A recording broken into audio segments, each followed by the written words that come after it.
It's a famous tale of two friends and migrant workers living in the Great Depression. I spend all my time telling you things and you forget them.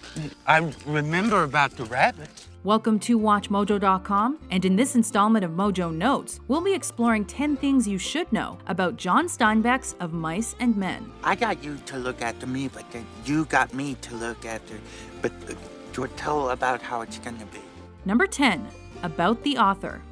Born in Salinas, California in 1902, John Steinbeck worked on ranches when he was younger and began pursuing writing as a profession after university. After taking up different jobs, he published his first novel in the late 1920s, but became most known with Of Mice and Men and The Grapes of Wrath. A decade after East of Eden was published, Steinbeck won the Nobel Prize for Literature. He died in 1968. Number 9. Influences and inspirations. While Of Mice and Men's title is taken from a Robert Burns poem, the novella itself is inspired by Steinbeck's time as a poor and homeless wanderer. The tragic drama is also influenced by his experiences working on ranches with migrant workers in the 1920s. It's a novel about the natural world of mice and the social world and men. What do you want with a dead mouse, anyway?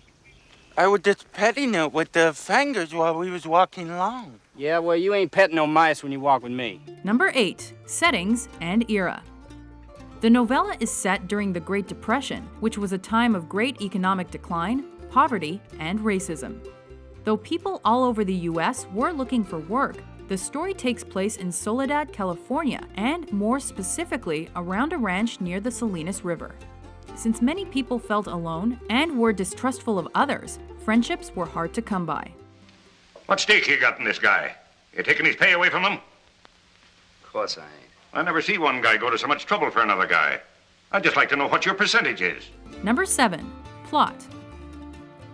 Narrated by a third person, Of Mice and Men tells the story of two migrant ranch workers named George and Lennie. While trying to find work, they develop a close friendship and dream of one day owning their own land where Lennie can raise rabbits. Let's have different color rabbits, George. Sure we will. In addition to making enough money to live, George needs to protect and take care of Lennie. I told his old lady I'd take care of him. He got kicked in the head by a horse when he was a kid. He just ain't bright. While working in Soledad for the father of a man named Curley, they make plans to buy a farm with a ranch hand named Candy. How much they want for a place like that? I could get it for $600. It's the old people that own it, a flat bust. However, things get complicated after Lennie accidentally hurts others and breaks the neck of Curley's wife.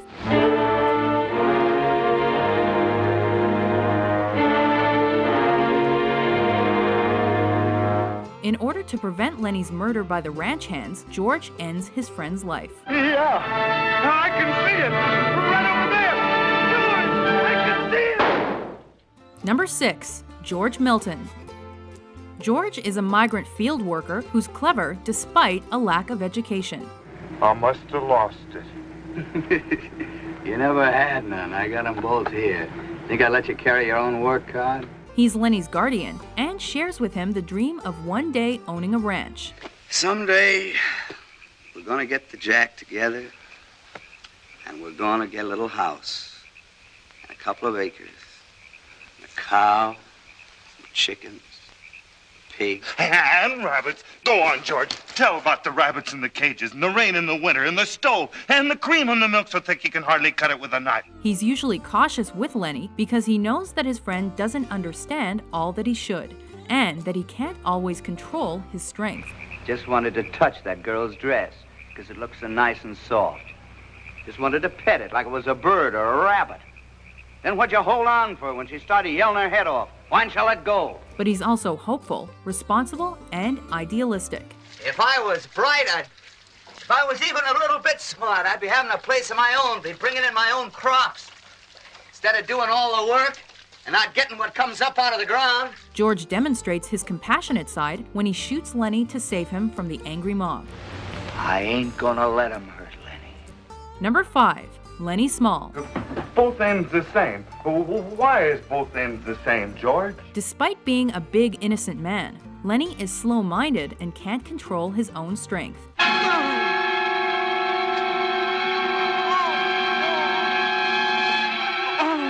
Because his love for touching soft things has gotten him into trouble, he becomes completely dependent on his best friend and protector, George.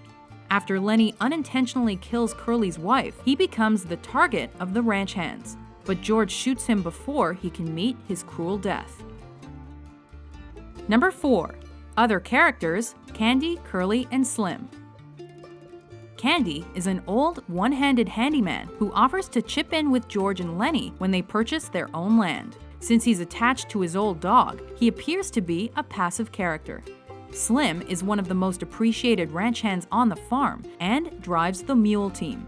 He gives Lennie a puppy and is the only worker that Curley actually values. As the son of the ranch's owner, Curley is aggressive and jealous because of his flirtatious wife. Why do you keep pestering her? She ain't doing no harm. How do I know that? His confrontational nature leads to a fight with Lennie and a broken hand. Let him go! Lennie, that's enough! Let him go! Number 3. Values and themes. The novella's main theme is friendship. George and Lennie work together, share the same dreams, and are loyal to one another. It also explores discrimination, whether it's against race, sex, or mental capacity. I wasn't kicked in the head with no horse, George. Be a damn good thing if you was. It'd save everybody a hell of a lot of trouble. In addition, it looks at the themes of independence, justice, and isolation, with the related theme of loneliness being especially significant. George and Lennie live lonely lives as ranch workers and often have to move from place to place. It's just a little stretch down the road. You'll do better if you get off here. Come on, Lennie. Number 2. Modern popularity. Published in 1937, Of Mice and Men was well received and quickly achieved popularity. Though it's been banned for questionable content in some areas, the novella is considered a masterpiece. By your most characteristic quirks, you have become an ardent champion of charity and goodwill, a defender of human values. Number 1. Adaptations.